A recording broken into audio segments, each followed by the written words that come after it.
بسم اللہ الرحمن الرحیم۔ معزز خواتین و حضرات، السلام علیکم ورحمۃ اللہ وبرکاتہ۔ یہ بات روز روشن کی طرح عیاں ہے کہ انسان اشرف المخلوقات ہے، لیکن اس کے باوجود رب کائنات نے بعض بد نصیب انسانوں کو جانوروں سے بھی بدتر قرار دیا۔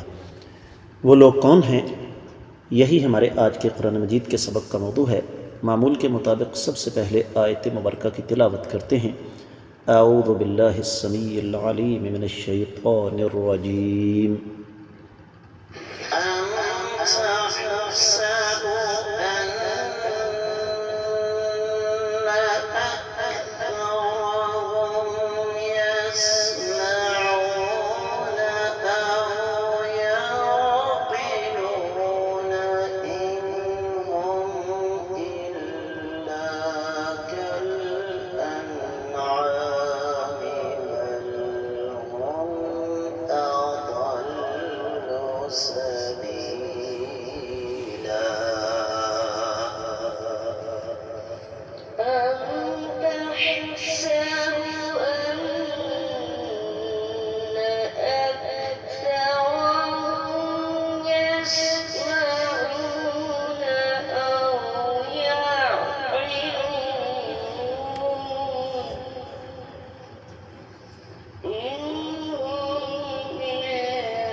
معزز خواتین حضرات، رب کائنات کی پاکیزہ کتاب قرآن مجید پارہ ہے 19واں سورۃ الفرقان، اور اس عظیم سورہ مبارکہ کی 44ویں آیت مبارکہ رب کائنات ارشاد فرماتے ہیں، یا پھر تحسبوا، آپ اس خیال میں ہیں، آپ گمان کرتے ہیں، ان یہ کہ اکثرہم، ان کی اکثریت، یسمعون، وہ سنتے ہیں، او یا پھر یعقلون، سمجھتے ہیں، ان نہیں ہیں ہم وہ الا مگر کل انعام، جانوروں کی طرح، بلکہ ہم وہ ہیں اضل،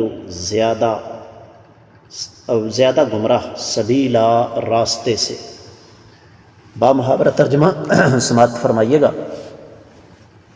کیا آپ یہ سمجھتے ہیں کہ ان میں سے اکثر سنتے یا سمجھتے ہیں؟ وہ تو جانوروں کی طرح ہیں، بلکہ ان سے بھی زیادہ بھٹکے ہوئے ہیں، ان سے بھی زیادہ بدتر ہیں۔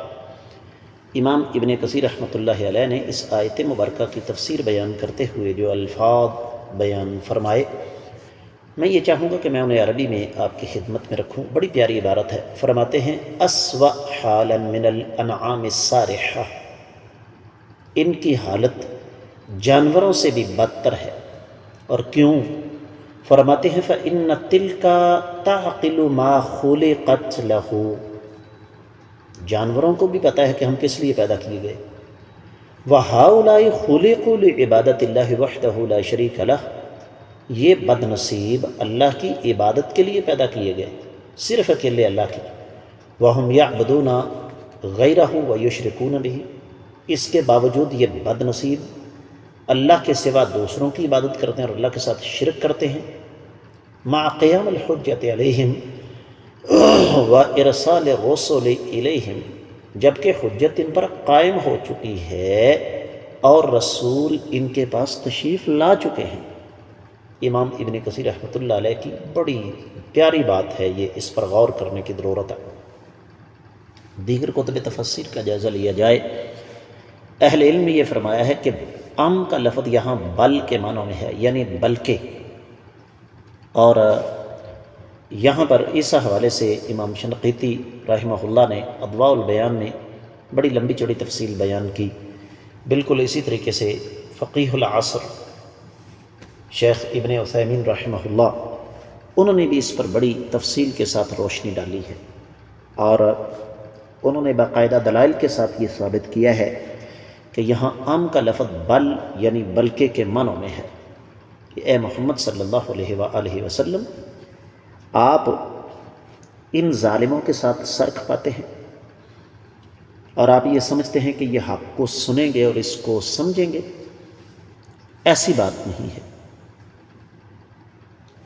امام ابن جریر، امام قرطبی، امام شوکانی وغیرہ نے اس پر بڑی تفصیل سے روشنی ڈالی۔ ابن عاشور نے التحریر والتنویر میں یہ لکھا ہے کہ المراد من نفی ان اکثرهم یسمعون، نفی اثر السماع، یہاں پر سننے کی جو نفی کی گئی اس کا مطلب سننے کا اثر ہے، وہو فہم الحق، اور وہ ہے حق بات کو سمجھ لینا، ما یلقیہ الیہم الرسول صلی اللہ علیہ وسلم لا یرتاب فیہ الا من هو کالذی لم یسمعہ۔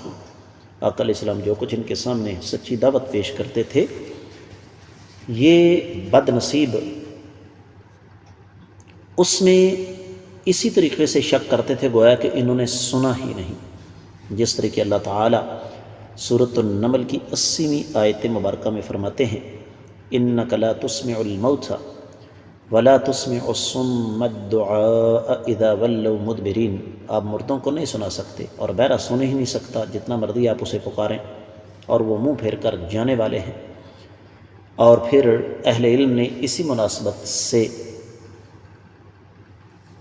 معزز خواتین و حضرات سورۃ الاعراف کی 179ویں آیت مبارکہ نقل فرمائی، بلکہ اس سے پہلے سورہ ملک کی 10ویں اور 11ویں آیت مبارکہ وَقَالُوا لَوْ كُنَّا نَسْمَعُ أَوْ نَعْقِلُ مَا كُنَّا فِي أَصْحَابِ السَّعِيرِ فَاعْتَرَفُوا بِذَنبِهِمْ فَسُحْقًا لِأَصْحَابِ السَّعِيرِ، یہ کہنے لگے اگر ہم سنتے یا سمجھتے تو ہم کبھی بھی جہنم کی راہ پر نہ چلتے۔ جہنم میں یہ اپنے گناہوں کا اعتراف کریں گے، لیکن جہنمیوں کے لیے اللہ تعالیٰ کی رحمت سے دوری ہے۔ اور فرمایا انہم الا کالانعام بل ہم اضل، کہ مشرکین کی حالت جانوروں سے بدتر ہے۔ کیسے بدتر ہے؟ اس کی وضاحت بھی سورۃ الاعراف کی 179ویں آیت مبارکہ میں اللہ ملک العلم رب ذو الجلال والاکرام نے ان الفاظ کے ساتھ فرمائی ہے وَلَقَدْ ذَرَأْنَا لِجَهَنَّمَ كَثِيرًا مِنَ الْجِنِّ وَالْإِنسِ لَهُمْ قُلُوبٌ لَا يَفْقَهُونَ بِهَا وَلَهُمْ أَعْيُنٌ لَا يُبْصِرُونَ بِهَا وَلَهُمْ آذَانٌ لَا يَسْمَعُونَ بِهَا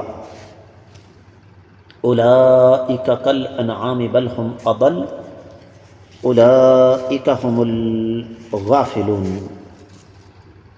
کہ ہم نے جہنم بہت سارے جنوں اور انسانوں کے لیے تیار کر رکھی ہے، اور یہ وہ بد نصیب ہیں جن کے دل تو ہیں لیکن سمجھنے سے قاصر، ان کی آنکھیں تو ہیں لیکن دیکھنے سے قاصر، اور ان کے کان تو ہیں لیکن سننے سے قاصر۔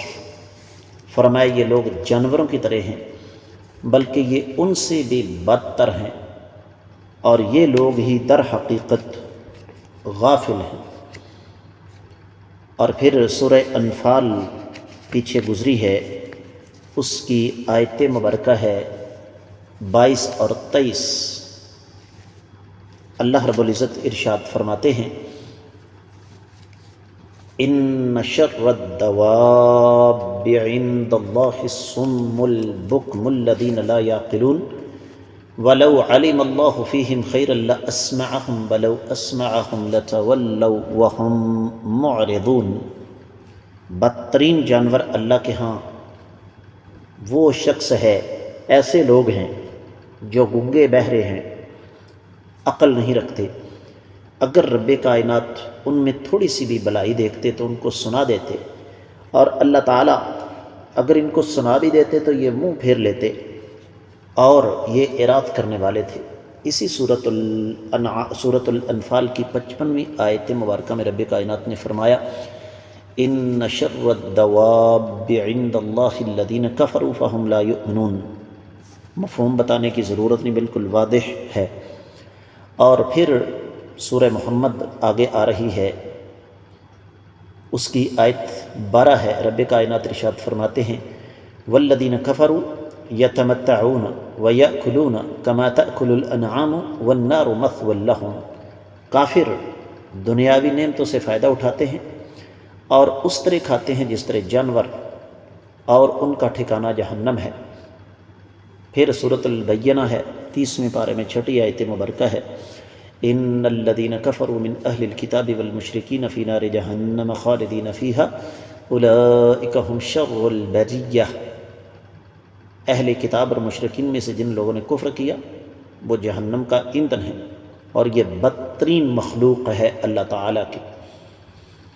تو معزز خاتم حضرات، یہاں پر رب کائنات نے جانوروں سے بدتر ان بد نصیبوں کو قرار دیا جن کے پاس کان ہیں، آنکھیں ہیں، دماغ ہے، لیکن اسے استعمال نہیں کرتے۔ یہی وجہ ہے کہ اہل علم نے اس پر بڑی تفصیل سے روشنی ڈالتے ہوئے ارشاد فرمایا کہ اصل بات یہ ہے کہ جو انسان اپنی تخلیق کے مقصد کو نہ سمجھے، قرآن کہتا ہے وَمَا خَلَقْتُ الْجِنَّ وَالْإِنسَ إِلَّا لِيَعْبُدُونَ، میں نے جن اور انسانوں کو صرف اپنی عبادت کے لیے پیدا کیا۔ تو جو انسان اپنے اس مقصد سے اعراض کر لے وہ جانور سے بدتر ہے، اس لیے کہ جانوروں کو بھی پتہ ہے کہ ہمیں کس لیے رب کائنات نے پیدا کیا ہے، اور آپ کو کوئی جانور شرک کرتا ہوا نہیں ملے گا۔ یہ بدبختی اور بد نصیبی ان ظالموں کا مقدر ہے۔ بات کو اختتام کی طرف لے کر جاتے ہیں۔ اہل علم یہ فرماتے ہیں کہ یہ بل اضرابیہ کے معنوں میں ہے، اور حمزہ یہاں استفہام انکاری ہے، اور اللہ تعالیٰ نے اکثریت کی بات اس لیے فرمائی یہاں پر کہ سارے کے سارے مشرکین وہ عقیدہ توحید سے منہ موڑنے والے نہیں تھے۔ رب کائنات نے بہت ساروں کو توحید کو سمجھ کر حلقہ بگوش اسلام ہونے کی توفیق بھی عطا فرمائی۔ اور یہاں پر یسمعون سے مراد حق السماع ہے، سننے کا حق ادا کرنا، تدبر کرنا، اور یہاں پر اس کی مزید تاکید رب کائنات نے یعقلون کی شکل میں نازل فرما دی۔ اور یہاں اہل علم نے ایک اور بڑا قیمتی نقطہ بیان فرمایا ہے، اور وہ یہ کہ اکثریت کسی دور میں بھی حق کا معیار نہیں رہی، بلکہ اکثریت کی تو رب کائنات نے مذمت فرمائی، جس طرح کہ یہاں پر فرما دی ہے۔ اور اہل علم یہ فرماتے ہیں کہ یہاں پر رب کائنات یہ سمجھا رہے ہیں کائنات کے امام صلی اللہ علیہ وسلم کو کہ آپ یہ نہ سمجھیے کہ یہ لوگ سنتے سنتے ہیں لیکن غور و فکر نہیں کرتے، اور اسی وجہ سے کل انعام فرمایا کہ جانور بھی غور و فکر نہیں کرتا، لیکن جانور سے بدتر یہ لوگ کیوں ہیں؟ اس وجہ سے کہ شیطان نے ان کی مت ماری ہوئی ہے۔ یہ صراط مستقیم کو اپنی آنکھوں کے سامنے دیکھ کر بے اختیار نہیں کرتے۔ میں اور آپ اچھی طرح جانتے ہیں اہل مکہ کیا کہتے تھے کہ ہمیں اس بات کا پتہ ہے کہ آپ سچے ہیں، لیکن ہم اگر آپ کی بات مان لیں تو ہماری اس سرداری کا کیا بنے گا، ہماری اس چوتراہٹ کا کیا بنے گا۔ یہاں پر اہل علم نے ایک اور بات بیان فرمائی ہے، خاص طور پر تفسیر روح البیان میں لکھا ہے کہ اللہ تعالیٰ نے فرشتوں کو پیدا فرمایا اور ان کی جبلت کے اندر عقل رکھی، جانوروں کو پیدا فرمایا، ان کی جبلت ہے، انسان کو پیدا فرمایا، اس میں عقل بھی ہے اور خواہش بھی ہے۔ تو جس بد نصیب کی شہوت یا خواہش اس کی عقل پر غالب آ جائے وہ جانور سے بدتر ہے۔ بڑی قیمتی بات ہے یہ، اور ہماری اکثریت آج اسی راستے پر چل رہی ہے۔ تو یہ ایک سوالیہ نشان ہے، کوسچن مارک ہے میرے اور آپ کے سامنے، کہ میں اور آپ آج ابھی اور اسی وقت غور و فکر کرنا شروع کریں کہ کہیں میری زندگی جانوروں کی طرح یا ان سے بدتر تو بسر نہیں ہو رہی کہ پیدا ہوا، رزق کھایا، جوان ہوا، شادی کی، بچے پیدا کیے، ان کو پالا پوسا اور مر گئے۔ اس پر ہم سب کو غور کرنا چاہیے۔ اس کے ساتھ ہی اس آیت مبارکہ کی مختصر تفسیر مکمل ہوتی ہے۔ آج کے سبق سے اجازت چاہوں گا۔ السلام علیکم ورحمۃ اللہ وبرکاتہ۔